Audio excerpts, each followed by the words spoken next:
RNN channel पर आपका स्वागत है। अखिल भारतीय उलमा बोर्ड द्वारा मुंबई हज हाउस में राष्ट्रीय एकता सम्मेलन संपन्न। मुंबा देवी मुंबई में अखिल भारतीय उलमा बोर्ड द्वारा मुंबई के हज हाउस में राष्ट्रीय एकता सम्मेलन आयोजित किया गया। भारतीय उलमा बोर्ड के महाराष्ट्र अध्यक्ष डॉक्टर वजाहत मिर्जा की अध्यक्षता में एवं मुंबई के अध्यक्ष आरिफ मेमन बापू के नेतृत्व में हज हाउस में राष्ट्रीय एकता सम्मेलन आयोजित किया गया।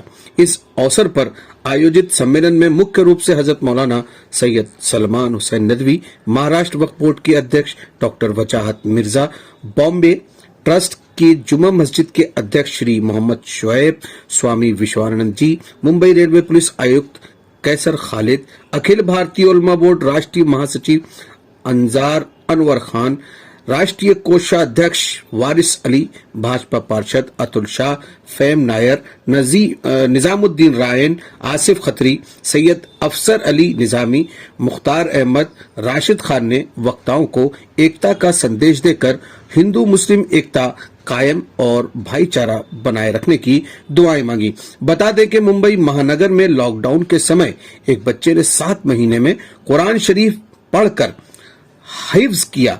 जिस बच्चे ने कुरान को हिफ्ज किया उसका हाफिज बना। अखिल भारतीय उलमा बोर्ड द्वारा उस बच्चे का सत्कार व सम्मान किया गया।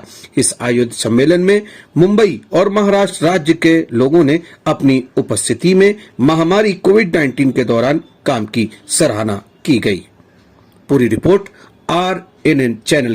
होते हैं अलीफ बे से लेकर ABCD से काफा गगा से लेकर खुदा जाने क्या क्या चीज हम पढ़ते लिखते समझते रहते हैं। और शायद अब हमारी जो समझ हो गई है वो ये हो गई है कि इल्म बुनियादी तौर से नौकरी पाने का जरिया है। मैं जिंदगी में कुछ कर लूं, मुझे कोई रोजगार मिल जाए, 2 पैसे में कमाने के लायक बन जाऊं, तो मैंने इल्म हासिल कर लिया। ऐसे बहुत सारे लोग आपको मिलेंगे जो कि किसी फील्ड में एक्सपर्ट भी होते हैं, स्पेशलिस्ट होते हैं, उस फील्ड का उनको बहुत नॉलेज होता है, लेकिन क्या वो इल्म भी हासिल किए हुए हैं?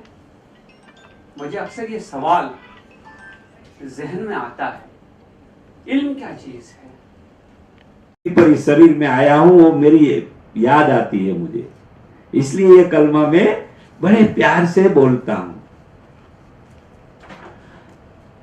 देखो ये हाफिज असरार भाई ने कितने दिल से वो मेरा हिंदुस्तान में ढूंढ रहा हूं। ये हिंदुस्तान है क्या,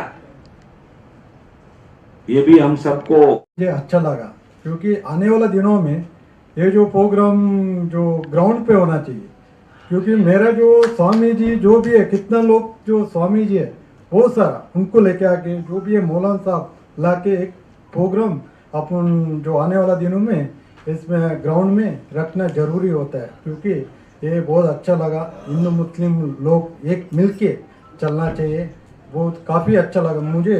2000 में जो 18 साल था जब भी दुबई में मुझे एक शेख करके एक कॉल आया था, वो बोले आ जाओ, मेरा बहुत तकलीफ है। मैं उनका बहुत काफ़ी अच्छा किया, उन्होंने उधर मुझे घर भी दिया है, इसलिए महीने में 4 बार जाते आते रह के मुझे काफ़ी बढ़िया लगा। इंग्लिश में एक कहावत है, everyday brings our choice to practice pace ना। अपन ये जगह पे आके टेंशन दूर होते है, इसके लिए आज का कार्यक्रम बहुत काफ़ी बढ़िया लगा। इसके लिए अपने हिंदू मुस्लिम एक ही मिलकर आगे बढ़ना चाहिए। जय हिंद, जय महाराष्ट्र। मुस्लिम एकता के लिए आज के जो कार्यक्रम का आयोजन किया गया था, इस कार्यक्रम से आप इस कार्यक्रम में आपने शामिल होकर सबको बधाई दी। आज देश के हालात कुछ नाजुक है, इस वक्त आप देश को क्या संदेश देना चाहेंगे? देश के हालात इसीलिए नाजुक हो रहे हैं कि जो मैसेज पहुंचना चाहिए सब तक वो ठीक से नहीं पहुंच रहा है। अगर तमाम मज़ाहिब के लोग मिलकर मोहब्बत का और प्रेम का मैसेज आम करेंगे, हर मस्जिद में, हर मंदिर में, हर गुरुद्वारे में और हर कलीसा में ये बात कही जाएगी, मज़हब के हवाले से कही जाएगी, इंसानियत के हवाले से कही जाएगी, तो मैं समझता हूँ कि सुधार होगा, मोहब्बत आम होगी और नफ़रतें ख़त्म होंगी। ये काम काम सियासत वाले नहीं कर सकते, ये हम मोहब्बत वाले ही कर सकते हैं।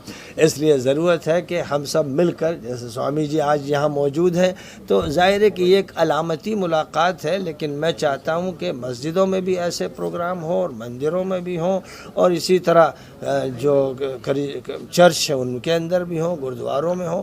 ये बात बार बार मैंने मुख्तलिफ़ प्रोग्रामों में कही है और वादे किए गए, लेकिन अब ज़रूरत है कि उसको अच्छे पैमाने पर शुरू कर दिया जाए। इंसानियत का पैगाम अगर देना हो तो दिल से देना हो, आपने अभी अभी कहा था, तो इस संदर्भ में थोड़ी स्पष्टीकरण दीजिए, थोड़ा पहला के बताइए। देखिए, बात तो मैंने बहुत तफसील के साथ कही कि क्योंकि ये समझना चाहिए, मज़हब ने जो हमें समझाया कि जितने भी इंसान हैं दुनिया में, काले हों गोरे हों, वो ईस्ट में हो या वेस्ट में हो, सब एक परिवार के हैं, इनके माँ बाप एक हैं। वहाँ से सिलसिला शुरू हुआ। सबके अंदर जो खून दौड़ रहा है और जो उनका फिज़िकल सिस्टम है और फिर इसी तरह जो स्पिरिचुअल सिस्टम है वो जाकर मिल जाता है। हमें ये बात समझानी है, क्योंकि जो लोग नफ़रत पैदा करते हैं और जहर को आम करते हैं वो लड़ाना चाहते हैं, और ज़ाहिर है कि लड़ाई से जो तबाहियाँ होती हैं, आज वो आप रूस और यूक्रेन की लड़ाई में देख रहे हैं, और इससे पहले जब जब दुनिया में लड़ाइयाँ हुई तो बच्चे मारे गए, औरतें मारी गई, बूढ़े मारे गए, इमारतें तोड़ी गई। तो लड़ाई एक शैतानी काम है और उससे तबाही मचती है। तो इसलिए हमें चाहिए कि हम इंसानियत का भी पैगाम दें, मोहब्बत का पैगाम दें, और सही जो सच्चा मज़हब है वो समझाएं लोगों को। हिंदुस्तान में जो सनातन धर्म है ये बिल्कुल सच्चाई पर मबनी है और इस्लाम की ही वो बात करता है। इसलिए ज़रूरत है कि हम इसमें जो एक दूसरे के साथ ताल्लुक़ रखने वाली बातें हैं उनको सामने लाएं। तो इससे मैं समझता हूँ कि बहुत अच्छा पैगाम फैलेगा और जल्दी आम होगा, ज़्यादा उसमें देर नहीं लगेगी। आपका जो ये मीडिया है ये आपकी बड़ी खिदमत है। आप देखिए, नौजवान किसी भी मुल्क की, किसी भी कौम की असल ताकत होते हैं। जब तक वो नौजवानी की ज़िंदगी में होते हैं तो उनके पास जो एनर्जी होती है, उनके पास जो ताकत होती है वो सबसे ज़्यादा होती है। इसलिए वो हमारे मुस्तकबिल होते हैं, हमारा फ्यूचर होते हैं। और अगर हमने अपने नौजवानों को संभाल लिया तो समझ लीजिए कि मुल्क को संभाल लिया, हमने अपने मज़हब को भी संभाल लिया, तहज़ीब को भी संभाल लिया। इसलिए हमको सबसे ज़्यादा नौजवानों पर तवज्जो देने की ज़रूरत है। इसमें एक एजुकेशन अच्छी हो और मॉरल एजुकेशन का ख़ास तौर पर एहतमाम किया जाए, और जितने भी नौजवान हैं मुख्तलिफ़ मज़हब के, उनको आपस में बिठाया जाए, साथ खिलाया जाए, एक मेज़ पर सब बैठे, हिंदू मुस्लिम सिख ईसाई साथ मिल के खाएँ, जो उनकी पसंद का खाना हो, जो उनके ज़ौक़ का खाना हो, इसकी ट्रेनिंग दी जाए। अगर ये बात होती रहेगी तो वो जो परिवार का, एक ख़ानदान का तसव्वुर है ये नौजवानों में मुंतकिल हो जाएगा, और जब नौजवान उसे संभाल लेंगे तो वे समझ लीजिए कि हमारे मुल्क का फ्यूचर अच्छा हो गया। स्वामी जी, आप क्या संदेश बोलिए। ऐसे ये जो कार्यक्रम हुआ है,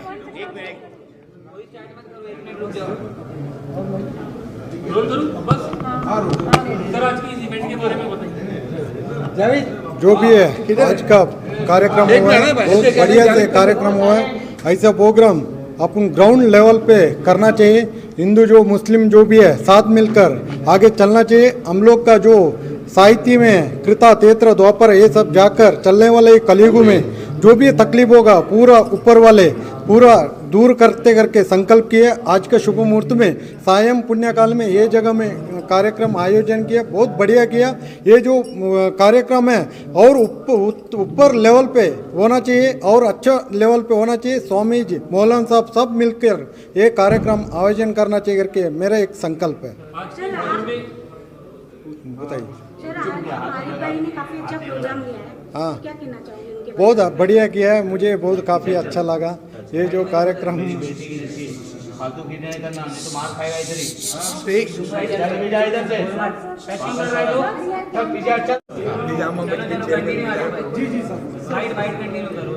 नीचे करो थोड़ा सर, हाँ बोलिए। बराबर भी सर सवाल ये है कि आज जो हिंदू मुस्लिम एकता के लिए देश में शांति का जो वातावरण निर्माण होना चाहिए, इसलिए आज का कार्यक्रम आयोजित किया गया है। आप क्या संदेश देश को देना चाहिए? बहुत काफ़ी अच्छा है ये जो चेयरमैन जो है, ये ऐसा कार्यक्रम बहुत बढ़िया बना है। ऐसा प्रोग्राम और आगे चलना चाहिए। मुझे काफ़ी अच्छा लगा, क्योंकि मैं जो हिंदू मुस्लिम से बहुत नज़दीक मेरा जो है, इसके लिए ये बहुत अच्छा है। आगे भी अच्छा होना चाहिए और ऐसा तकलीफ नहीं आना चाहिए, साथ में मिलकर रहना चाहिए। सर आरिफ भाई काफ़ी सुर्खियों में रहते हैं, गरीब बेबस मुस्लिमों की भी काफ़ी वो मदद करते हैं, तो उनके बारे में आप क्या कहना चाहोगे? वो तो बहुत अच्छा है, मेरा जो उनका जो रिलेशन बहुत बढ़िया है। वो ऐसा इंसान नहीं है, क्योंकि दिल से बहुत बड़ा है, इसके लिए वो बहुत आगे लेके जाएंगे, मुझे पता है आगे बहुत लेके जाएंगे। सर आप क्या मकसद था हमारा कि इंसानियत के नाम मोहब्बत का पैगाम। इंसानियत से मुराद जो है वो किसी मज़हब किसी धर्म के लिए नहीं था, इंसानियत के लिए थी। और आरिफ भाई की जो कोशिश है उस कोशिश को लेकर इंशाल्लाह आगे चलेंगे और इस पैगाम को पूरे आलम में फैलाने की कोशिश करेंगे। आमीन। सर आज के दौर में देखा जाए कि जैसा दौर चल रहा है वैसे दौर में ऐसा एक प्रोग्राम करना क्या लगता है? देखिए, सबसे पहले तो हम मुस्लिम हैं, मुसलमान होने के नाते हमारे ऊपर एक बायोलॉजिक शरीयत है और वो शरीयत ये चीज़ सिखाती है कि हम जिस मुल्क में रहते हैं उस मुल्क से मोहब्बत, और इस मुल्क के जो कवानीन है वो हमको ये सिखाते हैं कि अपनी शरीयत पे चले। तो इस तरीके के प्रोग्राम जो है हर मज़हब के लोगों को मिलकर करना चाहिए, ताकि हर मज़हब का जो एक पैगाम है इंसानियत के नाम मोहब्बत का, वो लोगों तक के जाए और उसके ऊपर एक बेहतरीन मुल्क के अंदर हमारे फ़िज़ा बने और आने वाले वक्तों के अंदर पूरे दुनिया के अंदर हिंदुस्तान एक मिसाली मुल्क बनकर उभरे। सर आमतौर पर देखा गया है कि जो युवा एजुकेटेड नहीं